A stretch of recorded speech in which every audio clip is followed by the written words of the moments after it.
ज्या गायकवाडांना काळं फासलं ते प्रवीण गायकवाड नेमके कोण? राजकारणात त्यांची भूमिका काय आहे? याआधी अशा कोणत्या वादात ते सापडले? रविवारची एक घटना महाराष्ट्राला हादरवून सोडणारी ठरली. ज्यांच्यावरती शाई फेक झाली ते प्रवीण गायकवाड. संभाजी ब्रिगेडचे नेमके कोण आहेत? ते कुठून आलेत आणि आत्तापर्यंत कुठल्या वादात अडकले? या प्रत्येक गोष्टींची माहिती मी तुम्हाला या व्हिडिओमध्ये सांगणार आहे. यासाठी हा व्हिडिओ शेवटपर्यंत पहा.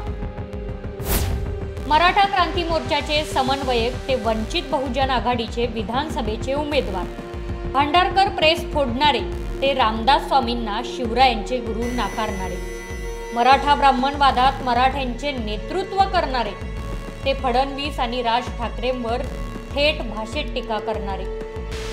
सोलापूरच्या अकलूजचं एक पोरगं पुण्यात येतं, आपल्या विचाराच्या जोरावर एक संघटना चालवतं. वैचारिक भूमिकांचं कधी कौतुक होतं तर कधी मोठा वाद तयार होतो.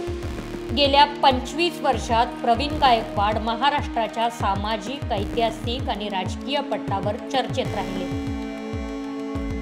प्रवीण गायकवाड हे नाव महाराष्ट्राच्या राजकारणात आणि समाजकारणात चर्चेत असलेलं नाव आहे. कधी कौतुकाने चर्चेत असतात तर कधी टीकेमुळे. सोलापूर जिल्ह्यातल्या अकलूजमधले हे मूळचे प्रवीण गायकवाड.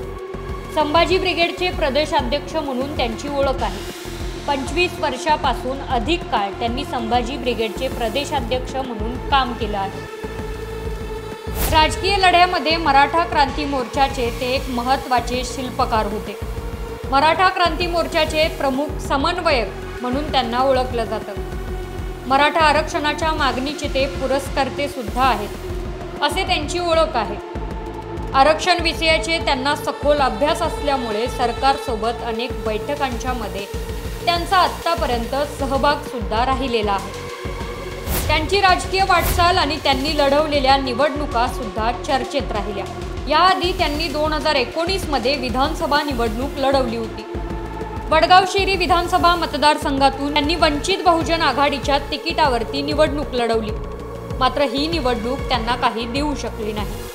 केवळ 10,300 मतं मिळवून ते 4थ्या स्थानावरती होते. यानंतर 2019 मध्ये ते लोकसभा निवडणुकीचे पुणे लोकसभा मतदारसंघातून काँग्रेसकडून संभाव्य उमेदवार म्हणून चर्चेत होते. परंतु अखेर त्यांना उमेदवारी मिळाली नाही. पण त्यांच्या वादग्रस्त वक्तव्यांच्यामुळे ते नेहमी चर्चेत राहिले. 2004च्या पुण्यातील भांडारकर प्राच्यविद्या संशोधन संस्थेवर झालेला हल्ला, अमेरिकन लेखक जेम्स लेनच्या Shivaji Hindu king in Islamic India या पुस्तकांमध्ये महाराजांच्या आक्षेपार्ह मजकूर होता. लेनला विचारल्याच्या नंतर लेनने सांगितलं, बोरी म्हणजेच भांडारकर प्रेसमध्ये संशोधन केलं होतं. लेनच्या या उत्तराच्या नंतर संभाजी ब्रिगेड पेटून उठलं आणि गायकवाड यांच्या मार्गदर्शनाखाली त्यांनी सरळ भांडारकर संशोधन केंद्रावरती हल्ला केला. या संपूर्ण घटनेमध्ये संभाजी ब्रिगेडच्या 72 कार्यकर्त्यांच्या वरती गुन्हा दाखल झाला होता, जो की 2017 मध्ये त्यांची निर्दोष मुक्तता झाली. यावेळी त्यांनी या हल्ल्याचं समर्थन देखील केलं होतं. हा ब्राह्मण वर्चस्व विरोधातील लढा आहे आणि शिवाजी महाराजांच्या बदनामीचा निषेध आहे, असं त्यांनी सांगितलं होतं.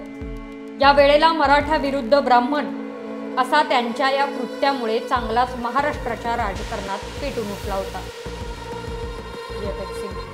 समर्थ रामदास स्वामी हे छत्रपती शिवाजी महाराजांचे गुरु नसल्याचं आक्रमक विधान.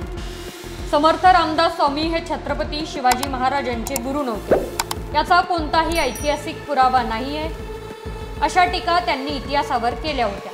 त्यांनी शिवाजी महाराजांचे गुरु रामदास स्वामी नाहीत हे संबोधल्यानंतर ब्राह्मण संघटना आणि रामदास स्वामींच्या समर्थकांची त्यांचे चांगलेच वैचारिक वाद उफलून निघाले होते. राजकारणातील कायम चर्चेत असलेल्या त्यांच्या टीका. राज ठाकरे हे संधी साधू राजकारण करणाऱ्यातले एक आहेत. त्यांच्या भूमिका सतत बदलत असतात, जातीवादी राजकारण करत असतात, अशी त्यांनी राज ठाकरे यांच्यावरती टीका केली होती. इतकंच नाही तर त्यांना अटक करण्याची सुद्धा मागणी केली होती. देवेंद्र फडणवीस यांच्यावरती निशाणा. देवेंद्र फडणवीस मराठा आरक्षणाबाबत त्यांचे प्रयत्न प्रामाणिक नाहीयेत, अशी सुद्धा त्यांनी टीका केली होती. अशा वादांच्यामुळे नेहमीच चर्चेत असलेले प्रवीण गायकवाड हे रविवारी एका कार्यक्रमानिमित्त गेले होते। त्यावेळी तिथे त्यांच्यावरती शाई ओतण्यात आली, त्यांचा निषेध करण्यात आला, तिथे धक्काबुक्की झाली, त्यांच्या अंगावरील कपडे फाडण्याचा प्रयत्न झाला। त्यांच्यासोबत त्यांचे सगळे कार्यकर्ते आणि जवळची माणसे असताना सुद्धा हा प्रकार घडला कसा? त्यांच्यावरती शाई का फेकण्यात आली आणि ही घटना मुळात घडण्यापाठीमागचं कारण काय?